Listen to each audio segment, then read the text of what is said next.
2025 end கிட்டத்தட்ட 3 வருஷம் வழி. இந்த வருஷம் பிசினஸ் ஃபிளாப் படுத்துச்சு, தோத்துட்டேன், எழுந்துக்க முடியல. ஒவ்வொரு விடியலுமே எனக்கு கடனை பத்தியே யோசனை பண்ணுவேன், தூக்கம் வராது, தூங்குற மாதிரி தான் இருக்கும். இந்த வருஷம் முழுக்க 2025 எனக்கு கடனுக்காகவே பிறந்த மாதிரி இருந்தது. நான் நினைப்பேன், இல்லை இன்னைக்கு இந்த விஷயம் நான் சால்வ் பண்ணிடுவேன், இல்லை இன்னைக்கு இந்த விஷயம் சால்வ் பண்ணிடுவேன். கடைசி வரைக்கும் 31 வரைக்கும் நான் நினைச்சிட்டு இருக்கேன், சால்வ் ஆகல, போராடிட்டு இருக்கேன். கண்டிப்பா எதிர்த்து போராடுவேன். கண்டிப்பா எவ்வளவு கொடுத்தனா அதை திருப்பி நான் அடிப்பேன் அப்படின்றத மட்டும் நான் நினைச்சிட்டு இருக்கேன்.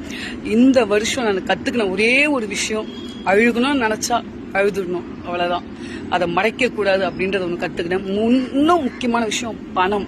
அதை எப்படி ஹேண்டில் பண்ணி, அதை எப்படி ஃபோக்கஸ் பண்ணி, அதை எப்படி பத்திரப்படுத்தணும் அப்படின்றத தெளிவா தெரிஞ்சுக்கிட்டேன். அவ்வளவுதான். கேட்காமையே கொடுப்பேன், ஆனா இப்போ கேட்டும் கொடுக்க முடியல. கொடுத்த கை கெட்டு போக மாட்டேன், அது மட்டும் நம்புறேன்.